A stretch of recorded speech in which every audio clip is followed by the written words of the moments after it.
On August 17, 1950, four American tanks rolled into a dusty Korean village near Busan. They were outnumbered. They were outgunned, at least on paper. And they were about to face the tank that had crushed German panzers, terrified NATO planners, and earned a reputation as unstoppable. The Soviet-built T-34-85.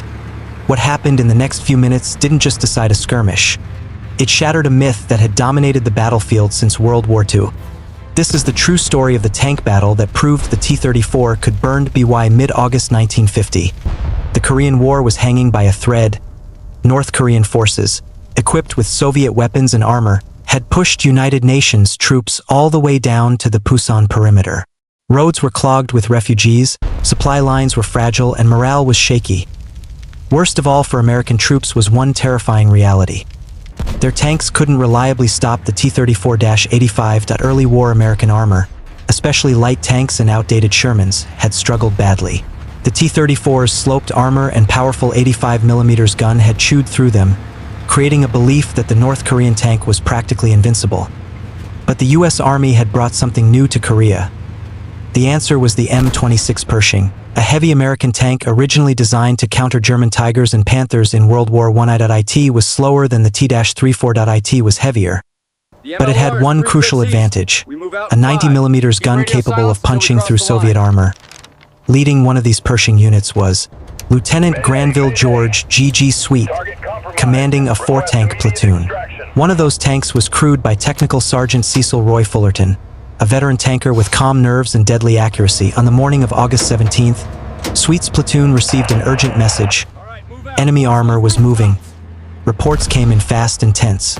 North Korean T-34s were advancing toward American positions near the village. Sweet's platoon immediately prepared for combat. Engines roared to life. Crews checked ammunition. Radios crackled with clipped commands.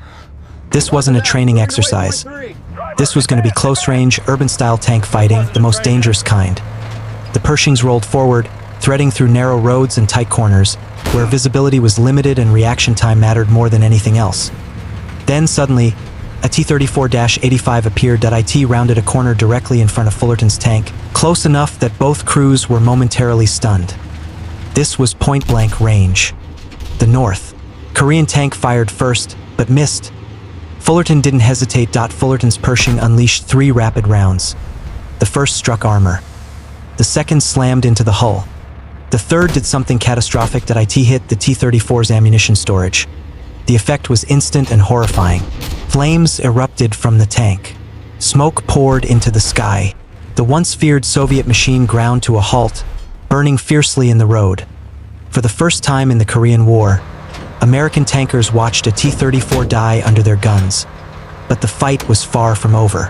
Almost immediately, another T-34-85 moved into view. This time, 2 Pershings coordinated their fire. Armor-piercing shells slammed into the Soviet tank from multiple angles. The T-34 shuddered, slowed, and then stopped. Moments later, it too was destroyed. 2 T-34s down. The myth was cracking, but the enemy still had more to throw into the fight as a third T-34 appeared. Fullerton's tank faced a terrifying internal emergency. Gasoline had spilled onto the engine deck. Flames ignited. Now Fullerton was fighting 2 battles at once. An enemy tank in front of him and a fire threatening to turn his own Pershing into a coffin. Despite the chaos, the crew stayed in the fight. And this moment would decide everything as flames licked across the engine deck of Fullerton's Pershing. A third North Korean T-34-85 rolled into position and opened fire. The situation was critical. Inside Fullerton's tank, smoke filled the compartment. Fire threatened the engine. Any second, the Pershing could be forced to withdraw or worse, explode.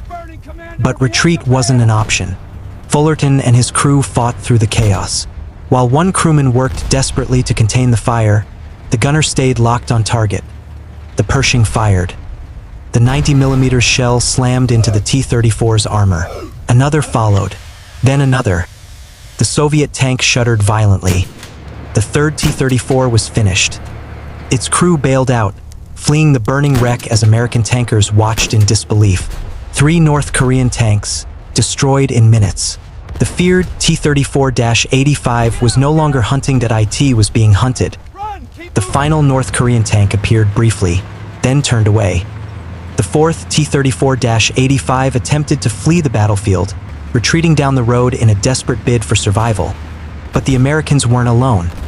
Hidden nearby was a U.S. Marine bazooka squad, waiting for exactly this moment. As the T-34 exposed its flank, the Marines fired.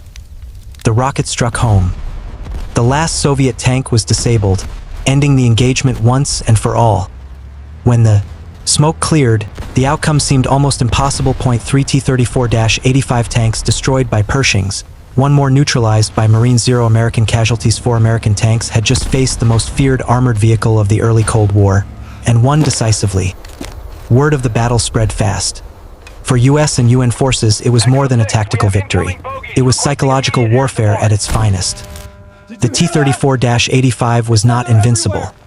Until this moment, North Korean armor had dominated the battlefield.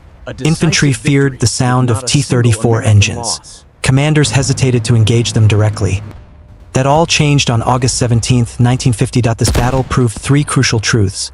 First, better gunnery and coordination could defeat even legendary tanks. Second, the M26 Pershing was more than capable when used properly. And third, morale could shift the course of a war just as fast as bullets. From that day forward, American tank crews no longer saw the T-34 as a monster. They saw it as a target. Lieutenant Granville George G.G. Sweet, the platoon commander, who led the engagement, survived the Korean War.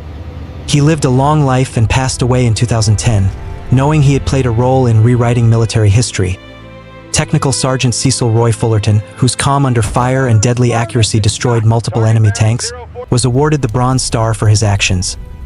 Remarkably, Fullerton is still alive today, one of the last living witnesses to the moment when a legend burned on a Korean road. History often remembers machines, the T-34, the Pershing, the guns, the armor. But battles are not won by steel alone. They are won by crews who refuse to panic, by commanders who act decisively, and by seconds where courage outweighs fear. On August 17, 1950, near Busan, for American tanks proved that even the most feared weapon can fall. And in doing so, they changed the Korean War forever. If you enjoyed this story of real battlefield courage, like the video, subscribe, and tell us in the comments. Thanks for watching.